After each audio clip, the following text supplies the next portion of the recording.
Pak Anies juga ingin juga masuk juga dalam situ. Nah, Pak Prabowo ngerasa dihianati dalam hal ini, gitu. Jadi sebenarnya ini lebih pantas kalau kita menyebutkan bukanlah politik balas budi, tapi politik khianat. Nah, itu sudah terjadi biasa. Maaf netizen, suara saya keras kalau soal ini.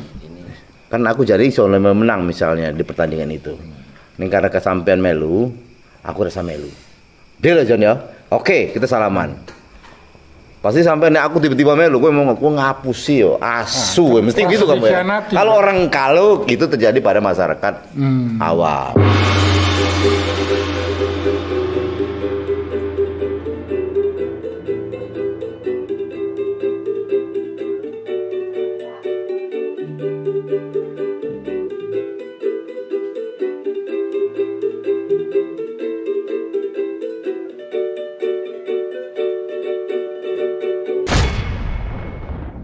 La la la la la la la la la la la.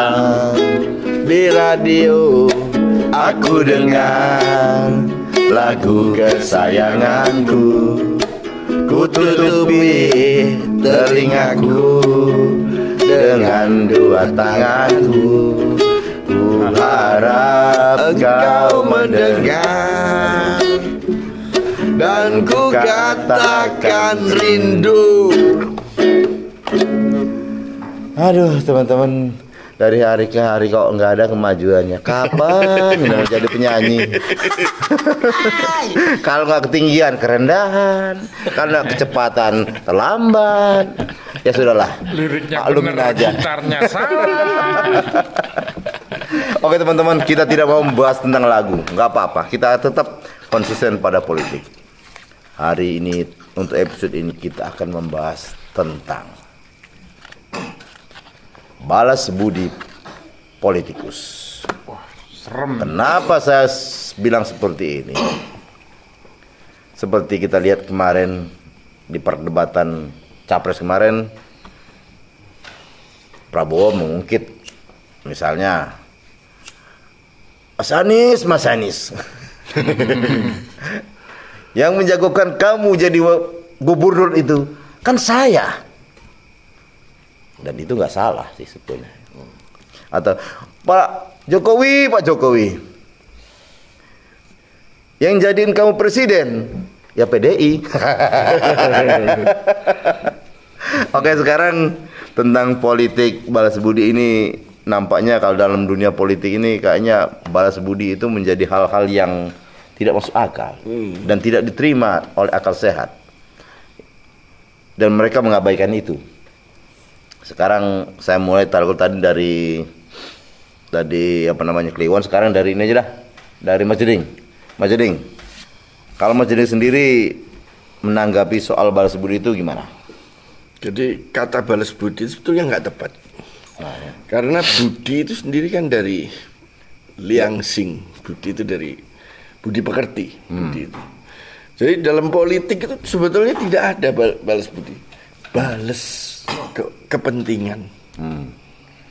Itu yang jelas. Jadi kalau balas budi itu sudah, dia itu tidak memikirkan kamu dulu berutang budi padaku, nggak mikir, John. Tapi kalau dalam hal ini, karena kamu dulu pernah hutang sama aku, kamu bayarlah. Ini namanya balas kepentingan. Dan itu biasa, politik itu kotor. Oh, ya. Politik itu asu. Gitu. Tapi kalau pernyataan Mas Jeding seperti itu sih, kalau kita ngelihat di politik kita, nampaknya ada benarnya. Ya contoh-contoh sudah banyak yang terjadi kan. Ya banyak yang nyebrang dari sana ke sini, yang tadi nunggu akhirnya dukung si ini, kembali besoknya dukung si A, kembali kemarin nyerang si B, besok nyerang si A tadi nyerang mendekat ke B. Wah udah carut marut. Sekarang dari Kliwon dah. Begini teman-teman, biar dia nggak pakai itu lagi, karena jadi sebenarnya istilah balas budi itu kan karena Pak Prabowo itu kan tadi sudah disampaikan bahwa yang mencalonkan Pak Anies itu adalah Pak Prabowo waktu jadi gubernur gitu kan. Ya, betul. tetapi Pak Anies mampu menjawab dengan argumentatif bahwa ya itu adalah politik, tetapi antara oposisi dengan kekuasaan itu sama-sama terhormat, kata Pak Anies. Tapi sayangnya tidak semua orang tahan di oposisi, seperti yang terjadi pada diri Pak Prabowo. Nyatanya Pak Prabowo bergabung dengan kekuasaan, dan saya ingat betul Pak Prabowo mengatakan kepada saya, kata Anies, bahwa Mas Anies kalau tidak masuk di kekuasaan nanti bisnis kita nggak jalan. Artinya kalau Anies menyimpulkan bahwa ternyata kekuasaan bagi Pak Prabowo itu di mata Anies, ya pendapat Anies, itu bukan persoalan mengabdi kepada rakyat, tetapi mengabdi bagaimana bisnis itu bisa berkembang. Itu ngeri itu. Itu Anies ibarat bermain sepak bola, dia total football. Menyerang. Gitu. Ya, dan Pak Prabowo defensif. Ya. Tetapi agak bermain sedikit seakan-akan Pak Prabowo walaupun defensif, kan ada kalau pemain sepak bola kadang-kadang bertahan tapi sambil menyerang. Ini enggak. Bertahan tapi tidak bisa menyerang, tapi berusaha untuk mengulur waktu supaya diskusi cepat selesai. Kesannya begitu. Guyu murah ya, nak. Iya, gitu ya. Iya, betul. Jadi bisa diterima ya. Bisa. Saya berharap setelah saya ngomong Jupri brilian, tapi kita tunggu setiap kata yang dia ucapkan betul-betul kita teliti. Coba nanti kita teliti. Coba silakan. Nggak, saya ke Pak RT dulu dah kalau gitu, daripada dia akhirnya nyerang kamu. Sekarang Pak RT deh kalau gitu. Pak RT gimana Pak RT tentang politik balas budi ini Pak RT? Sebetulnya kalau dari masyarakat awam melihat ini kok menggelikan sekali dan kotor sekali kan. Misalnya ada orang berjanji, misalnya ada si A ini misalnya, katakanlah inisialnya A. Saya tidak akan pernah mengkhianati P. Selama si P mencalonkan jadi presiden, saya tidak akan pernah menjadi pesaingnya. Nah, kata si A. Inisial. Itu gimana Pak RT? Itu gimana Pak RT? Meskipun akhirnya dia berdalih bahwa dia berjanji untuk 5 tahun. Memang yang jelas sebetulnya benar apa yang dikatakan oleh Mas Jeding tadi. Sebetulnya tidak ada istilah dalam politik ya, tidak ada istilah balas budi. Yang ada tetap kepentingan. Nah, saat itu memang kepentingannya memungkinkan untuk bergabung dan dijagokan, ya kan? Nah, biasanya kalau pas itu jadi, nah itu baru dikasih kayak balas jasa atau balanu, dijadikan misalnya presiden jadikan menteri kayak komisaris utama apa kayak itu yang terjadi seperti itu. Nah, ini tidak bisa berlaku untuk seterusnya atau selamanya. Ini sesaat aja. Nah, ntar di pemilu berikutnya bisa menjadi kawan menjadi lawan, lawan bisa menjadi kawan. Jadi tetap tidak abadi sepanjang itu masalah politik. Jadi tetap kepentingannya aja yang sesaat atau saat itu yang memungkinkan. Oke, terima kasih Pak RT. Sekarang saya akan ke Jupri, seorang keamanan kita. Biasanya dia selalu to the point. Dan tidak ada tiding aling-aling. AA, BB. Itu ciri orang keamanan. Nah, kalau menyikapi hal semacam yang saya katakan di awal itu gimana nih, Pri? Pak John, awalnya keren. Saya pikir itu biasa, seperti juga tadi saling serang dalam politik. Balas budi juga umum terjadi di politik manapun di atas dunia. Seperti kata Diogenes. Jangan tertawa, jangan tertawa. Kita tunggu. Jadi ada seperti yang terjadi pernah satu saat Pak Anies juga ada perjanjian yang tidak tertulis bahwa Pak Anies tidak akan mencalonkan jadi presiden ketika Pak Prabowo juga mencalonkan. Itu saya dengar itu tadi. Jadi saya tadi ngomong inisial, sekarang kamu udah belak-belakan nama langsung. Iya, saya tadi dengar dari Pak John soalnya. Nah, jadi itu terjadi, katakan itu terjadi karena Pak Anies saat itu ngerasa bahwa karirnya ketika menjadi gubernur itu atas atas inisiatif atau atas bantuan Pak Prabowo yang mendukungnya awal. Tetapi ketika sekarang terjadi pemilihan presiden, kemudian Pak Anies juga ingin juga masuk juga dalam situ. Nah, Pak Prabowo ngerasa dihianati dalam hal ini, gitu. Jadi sebenarnya ini lebih pantas kalau kita menyebutkan bukanlah politik balas budi, tapi politik khianat. Nah, itu sudah terjadi biasa. Maaf netizen, suara saya keras kalau soal ini. Begitu aja Pak. Ini pendapat pribadi Pak John. Ya. jadi enggak. Artinya kalau saya menangkap gini, tapi tidak ada masalah sebetulnya. Pendapat pribadi. Ya memang Tidak ada Pribadi semua. tapi tidak ada. Bahaya ini. Bahaya ada kata khianat itu loh. Tapi kan itu risiko tanggung sendiri kan, nggak ada masalah. Iya, ya, nggak apa-apa. Nggak apa-apa. Jadi gini, kalau saya tapi masuknya barengan. artinya andaikan ini misalnya yang terjadi pada misalnya Pak Prabowo sama Anies itu ya, terjadi itu pada masyarakat biasa. Misalnya saya sama Jeding misalnya.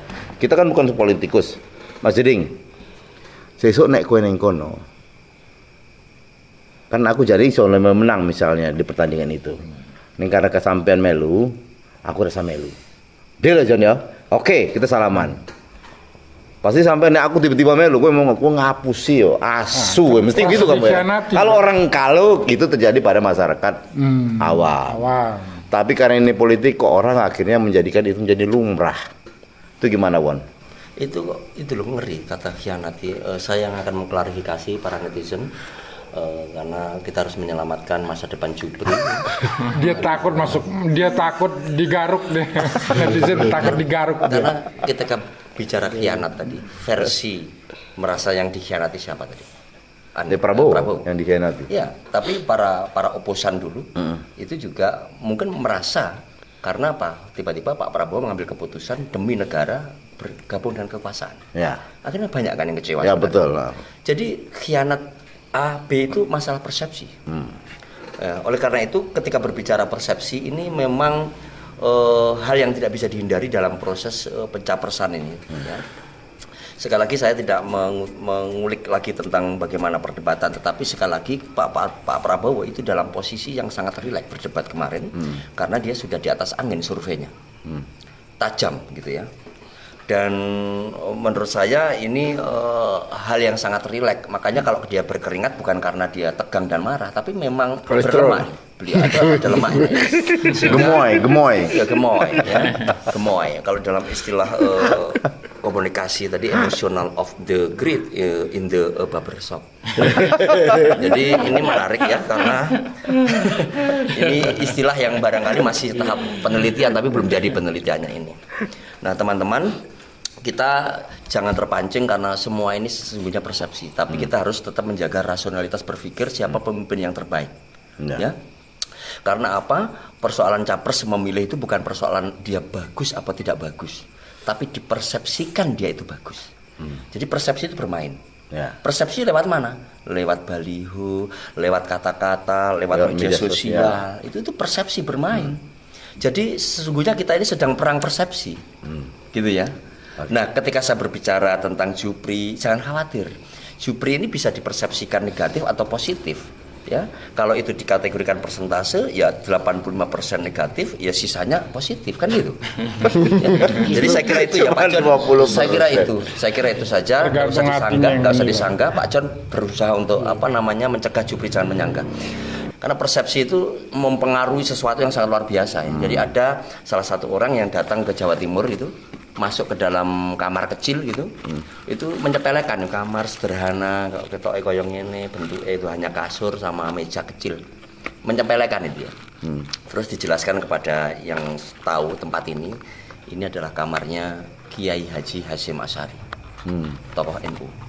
Langsung 2 hari 2 malam dia nggak bisa tidur ini. Jadi artinya persepsi dibangun awalnya menyepelekan, tapi ketika siapa yang ada di situ, kamarnya siapa itu langsung persepsi itu luar biasa dahsyat. Terus yang kedua saya ingin mengatakan bahwa luar biasa ketika membangun persepsi lewat media sosial itu murah. Kalau dulu media sosial nggak rame, sekarang media sosial rame sehingga bikin TikTok, bikin short itu murah banget tapi efektif. Ya. Maka saya sedikit sebelum ditutup supaya teman-teman memahami apa itu efektivitas dan efisiensi. Kalau efektivitas itu menyangkut waktu, tapi efisiensi itu menyangkut biaya. Jadi bagaimana caranya waktunya itu sedikit tetapi biaya murah. Ya, kalau Jupri misalkan memukul nyamuk pakai koran, Pak John memukul pakai koran, membunuh lalat gitu, pakai koran gitu. Pertanyaan kita, apakah efisien? Saya kira efisien karena cuma pakai koran. Ya, apakah efektif? Tidak efektif karena sulit. Pakai koran sulit. Tetapi kalau Jupri membunuh lalat menggunakan dinamit, apakah efisien? Enggak efisien karena mahal. Hanya masalah lalat kok pakai dinamit. Terakhir, apakah efektif? Efektif karena lalat dengan Jupri akan mati bareng. Jadi, ya, saya kira itu ya untuk penutup ya. Oke, terima kasih. Oke, itu untuk penutup untuk Kliwon. Sekarang saya kasih kesempatan untuk Jupri sebelum kita tutup. Kalau berpikir tadi, kalau kemudian saya menanggapi Kliwon ini memang selalu berpikir efektif dan efisien. Ketika ketemu lalat tadi, dia tidak akan menggunakan koran, tidak akan menggunakan dinamit, apalagi dinamit ya. Cukup langsung ditelan sama dia, lebih efektif dan efisien. Oke, untuk penutupan bagus.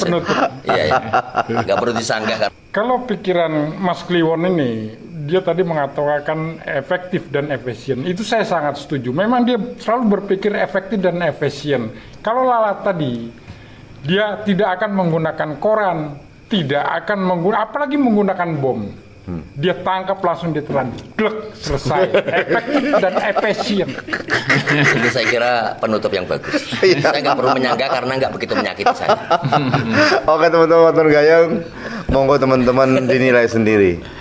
Politik balas budi itu menurut kalian seperti apa? Apakah memang perlu ada etika untuk berbuat seperti itu? Etika ndasmu. Kalau kata Prabowo. Ya, tapi tidak menyebut nama ya. Ya kata Prabowo. Nanti ndasmu ndasnya sapa ya iso ndas Mas Jeding ya iso. Oke teman-teman, sampai di sini dulu perjumpaan kita. Jangan harap ada solusi di sini. Sampai jumpa minggu depan. Bye.